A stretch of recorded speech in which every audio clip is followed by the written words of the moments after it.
A Shalom do Eterno nosso Deus, a paz do nosso Criador seja com todos.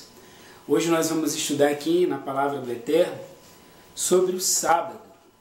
Um irmão sincero me fez a seguinte pergunta: o sábado é para guardar? Enfim, meus amados irmãos, vamos estudar um pouquinho aqui as Escrituras sobre esse dia especial. Eu quero desde já dizer que a santificação do sábado, ela vai muito além do que uma instituição humana, porque foi o próprio Criador que lá, quando fez o mundo, ele abençoou e santificou esse dia. Ou seja, eu quero que você acompanhe na sua Bíblia, Gênesis capítulo 2, que diz assim: assim, pois, foram acabados os céus e a terra e todo o seu exército. Gênesis capítulo 2, o verso 1 e o verso 2 agora. E havendo Deus terminado no dia sétimo a sua obra, que fizera, descansou nesse dia de toda a sua obra que tinha feito. O versículo 3 diz que abençoou Deus o dia sétimo e o santificou, porque nele descansou de toda a obra que como o Criador fizera. Então nós vemos já aqui, irmãos, que a santificação do sábado, ela é algo que ocorreu no princípio de tudo, na criação do mundo. Se você ler capítulo 1, você vai ver ali a criação do mundo e é o estabelecimento da semana, onde a palavra diz que Deus fez o mundo em 6 dias. Mas Deus agora fez mais um dia, que é chamado de sétimo dia. E esse sétimo dia, a palavra de Deus nos ensina que ele recebeu um destaque diferente dos outros dias da semana. Porque nós vemos que sempre que terminava-se um dia, a palavra diz assim: e Deus viu o que tinha feito e era bom. Mas o sétimo dia, meus amados irmãos, a gente vê dizendo aqui, e abençoou Deus o sétimo dia e o santificou. Então nós vemos aqui sobre o dia de sábado, o sétimo dia da semana, que ocorreu 2 coisas especiais nesse dia. Diz que o Eterno o abençoou. Ou seja, no relato da criação, o sétimo dia é o único dia em qual a palavra diz que foi abençoado e o abençoou. E outra coisa também diz, e o santificou. Então nós vemos que o dia de sábado, muito além de ser uma instituição humana, criada, estabelecida pelo homem, ou mesmo pelas igrejas que guardam o sábado, é algo que foi estabelecido pelo próprio Deus lá na criação e faz parte da nossa semana. Diz a palavra de Deus que o Eterno o abençoou, ou seja, deu uma bênção sobre ele, diferente de todos os outros dias, e também diz assim, e o santificou. E os amados irmãos sabem que a palavra santo, kadosh, significa ser separado, ser exclusivo dele. Então, quando diz que Deus abençoou e santificou, Deus o separou, o diferenciou de todos os outros dias da semana. Amém? Então, vamos fazer aqui algumas perguntas no nosso estudo, e vamos através das Escrituras Sagradas, irmãos, atentar para a importância de santificar o sábado. O irmão perguntou: o sábado é para guardar? O que diz as Escrituras, não é? A quem pertence esse dia? Êxodo capítulo 20. Eu tentarei ser breve em nosso estudo, mas eu espero que também eu seja compreensivo. Êxodo capítulo 20, o verso 10. A quem pertence esse dia? Não é? Nós vemos que lá na criação, Deus abençoou e santificou o sétimo dia. A quem pertence esse dia? Capítulo 20 de Êxodo, verso 10. Mas o sétimo dia é o sábado do Senhor teu Deus. Amém, meus queridos irmãos? Então, a quem pertence esse dia? De quem é esse dia? A quem é dedicado esse dia? A palavra diz que mais o sétimo dia é o sábado do Senhor teu Deus. Está vendo, meus amados irmãos? Então o sábado não é do homem, o sábado não é uma instituição humana, mas o sábado é uma instituição divina, a qual o Criador estabeleceu lá na criação. O mandamento do sábado faz parte de que lei? Vamos lá, meus amados irmãos, vamos entender a pergunta. O mandamento do sábado, né, que nos ensina, que nos manda santificar o sábado, faz parte de que lei? Êxodo capítulo 20, você pode acompanhar na sua Bíblia, que no primeiro versículo de Êxodo 20, em cima tem um título, Diz aqui os 10 mandamentos, está vendo? Os 10 mandamentos. Então veja bem, o sábado faz parte de que lei? O sábado faz parte dos 10 mandamentos, ou seja, da lei de Deus, ok? O sábado faz parte da lei de Deus. A partir do versículo 8 até o versículo 11, o 8 começa: lembra-te do dia de sábado para o santificar, para separá-lo para Deus. Então, meus amados irmãos, o sábado é um mandamento que faz parte da lei de Deus. E na Bíblia, nós sabemos, quem estuda a Bíblia, que a única parte da Bíblia que o próprio Deus escreveu foi os 10 mandamentos. Está aqui, ó, os 10 mandamentos. E o sábado faz parte dos 10 mandamentos. Lembra-te do dia de sábado para o santificar. 6 dias trabalharás, farei toda a tua obra, mas o 7º dia é o sábado de Yahweh teu Deus. Não farás nenhum trabalho, nem tu, nem teu filho, nem tua filha, nem teu servo, nem tua serva, nem o teu animal, nem o forasteiro das tuas portas para dentro. Porque em 6 dias fez Yahweh os céus e a terra, o mar e tudo que neles há, e ao 7º dia descansou. Por isso Yahweh abençoou o dia de sábado e o santificou. Então, novamente, esse mandamento aparece aqui, o mandamento para se guardar o sábado, aparece dizendo que Deus abençoou e santificou e separou. Está vendo? A outra pergunta diz: o que ensina o nosso Salvador? O que é que Cristo, o que é que o Messias ensinou? Mateus capítulo 5, meus amados irmãos. Nós vemos aqui que o sábado faz parte da lei de Deus, escrita pelo próprio Deus.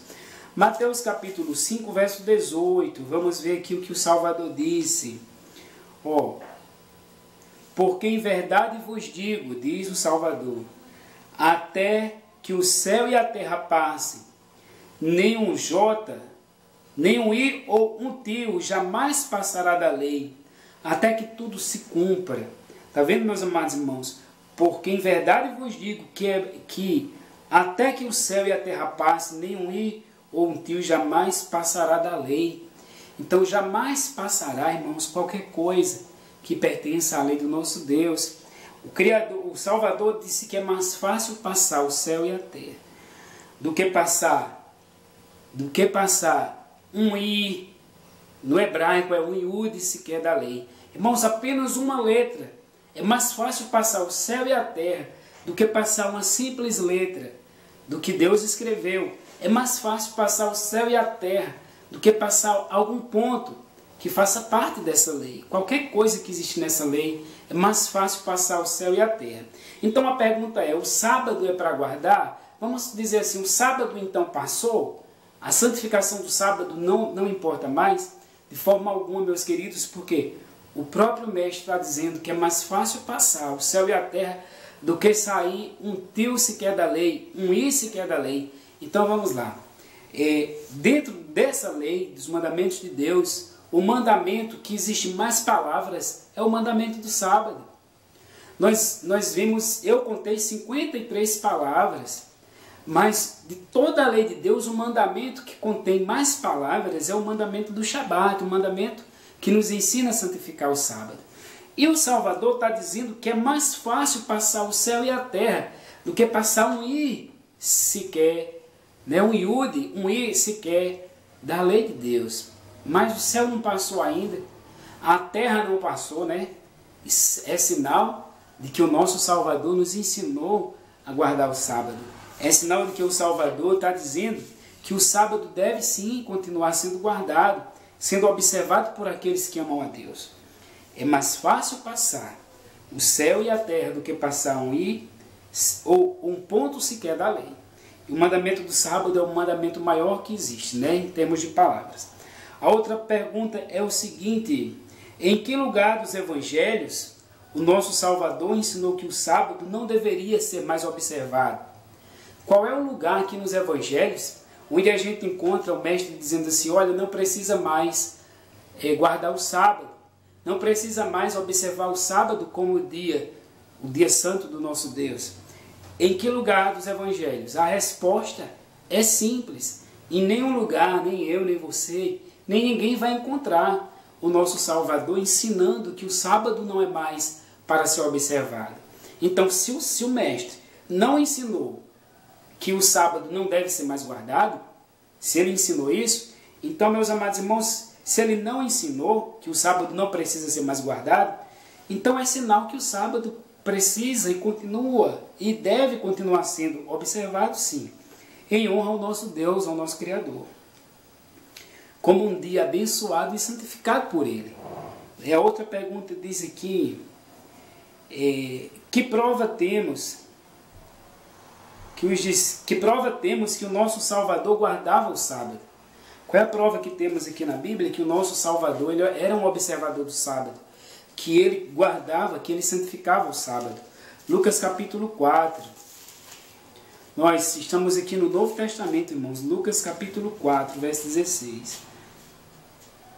Indo para Nazaré, onde fora criado, entrou num sábado, na sinagoga, segundo o seu costume, e levantou-se para ler. Então, esse texto aqui, irmãos, é prova cabal de que o nosso Salvador ele observava o dia de sábado. Indo para Nazaré, onde fora criado, entrou num sábado, na sinagoga, segundo o seu costume, ou seja, ele estava sempre aos sábados nas sinagogas, e levantou-se para ler. O versículo 31 diz aqui, e desceu a Cafarnaum, cidade da Galileia, e os ensinava no sábado. Ele desceu a Cafarnaum, cidade da Galileia, e os ensinava no sábado. Amém? Louvado seja Deus. Vemos o Mestre guardando. Que prova temos de que os discípulos do nosso Salvador também continuaram guardando o sábado, mesmo após o Mestre já ter ido para o céu, para junto do Pai? Que prova temos na Bíblia que os servos de Deus, seus discípulos, a sua igreja, continuou a observar, a guardar o dia de sábado? Atos capítulo 13. Atos dos Apóstolos, capítulo 13. Vamos ver aqui o que diz. Novo Testamento, Atos dos Apóstolos, capítulo 13, versículo 14 e 15. Que texto bonito, diz aqui. Mas atravessando de Perge para Antioquia da Pisídia, indo num sábado à sinagoga, assentaram-se. Olha, indo num sábado na sinagoga, irmãos, era costume, era tradição, era observância da lei de Deus, era observância do Shabat. Os apóstolos, eles procuraram em sinagogas em dia de sábado. Diz, mas eles atravessando de Perge para Antioquia da Pisídia, indo num sábado à sinagoga, assentaram-se. Depois da leitura da lei dos profetas, os chefes da sinagoga mandaram dizer-lhes, irmãos, se tendes alguma palavra de exortação para o povo, dizei-a. Está vendo? Que coisa bonita, irmãos. Vamos ler aqui o versículo 42 ao 44. Capítulo 13, versos 42 e 44. Terminada aquela reunião, diz, ao saírem eles, rogaram-lhes que no sábado seguinte lhes falassem estas mesmas palavras. Então aquela reunião foi tão maravilhosa que eles rogaram que no sábado seguinte eles voltassem e falassem as mesmas palavras. Despedidos da sinagoga, muitos judeus e dos prosélitos piedosos seguiram a Paulo e Barnabé, e estes, falando-lhes, os persuadiam a perseverar na palavra de Deus. O versículo 44 diz, no sábado seguinte, afluiu quase toda a cidade para ouvir a palavra de Elohim, do Eterno. Então, no sábado seguinte, olha, que coisa maravilhosa. Atos capítulo 17. Atos capítulo 17, diz aqui o versículo do 1 ao 3. Tendo passado por Anfípolis, você veja que eles estão já indo em outra região, em outra cidade, e a Polônia, chegaram a Tessalônica, onde havia uma sinagoga de judeus. Paulo, segundo o seu costume, foi procurá-los, e por 3 sábados arrazoou com eles acerca das Escrituras. Veja, irmãos, que 3 sábados seguidos, Paulo os procurou. Paulo estava ali com eles na sinagoga, estudando e examinando as Escrituras. Os apóstolos não estavam transgredindo o sábado, eles não estavam trabalhando no sábado, mas eles procuravam onde tinha uma sinagoga e ali eles iam estudar as Escrituras. O versículo 3, expondo e demonstrando ter sido necessário que o Messias padecesse e ressurgisse dentre os mortos, este dizia ele: é o Messias, e a Yeshua que eu vos anuncio, o Salvador que eu vos anuncio. Então, meus amados irmãos, era contínuo, todos os sábados eles estarem estudando as Escrituras com outras pessoas. Tem também Atos capítulo 18, do 1 ao 4, você pode fazer uma pesquisa e ler. A outra pergunta: o que nos ensina o Novo Testamento sobre esse dia? Hebreus capítulo 4, o que é que a Bíblia aqui no Novo Testamento nos ensina sobre esse dia? Diz aqui o versículo do 9 até o 11. Portanto, diz Hebreus, uma carta aos Hebreus, resta um repouso sabático para o povo de Deus. Olha, meus amados irmãos, resta um repouso não dominical, mas resta um repouso sabático para o povo de Deus. Porque aquele que entrou no descanso de Deus, no descanso do sábado, também ele mesmo descansou das suas obras, como Deus das suas. Esforcemos, pois, para entrar naquele descanso, a fim de que ninguém caia seguindo o mesmo exemplo de desobediência. Então, meus queridos irmãos, para aqueles que têm condições, que podem observar o sábado, façam um esforço para observar, para que não caia no exemplo de desobediência. Porque resta um repouso sabático para o povo de Deus, é o que a Bíblia no Novo Testamento nos ensina. E a última pergunta: o sábado continuará a ser guardado na nova terra? Isaías 66. Então, meus amados irmãos, o sábado ainda é para guardar? O sábado será guardado lá na nova terra, não é? Durante o milênio, durante a eternidade? Isaías 66. Veja o que as Escrituras dizem, meus amados irmãos. Isaías 66, o verso 23, 22 e 23. Porque como novos céus e nova terra que hei de fazer, estarão diante de mim, diz Yahweh. Assim há de estar a vossa posteridade e o vosso nome. E será que de uma festa da lua nova a outra, e de um sábado a outro, virá toda a carne a adorar perante mim, diz Yahweh, diz o Criador. Então lá na nova terra, já novos céus e nova terra, que o Eterno há de criar, diz que toda a carne, de um sábado a outro, irá adorar perante Ele. Amém? Então, meus queridos irmãos, como eu disse no começo, é uma pergunta simples de responder. O sábado ainda é para ser observado? É sim, porque o mesmo, até na eternidade, será observado por aqueles que adoram o verdadeiro Deus. Que Deus abençoe você. Depois nós iremos fazer mais algum estudo sobre o sábado, decorrente a alguma pergunta que venha surgir, alguma dúvida que venha surgir, mas que Deus, que o Criador te abençoe. Amém.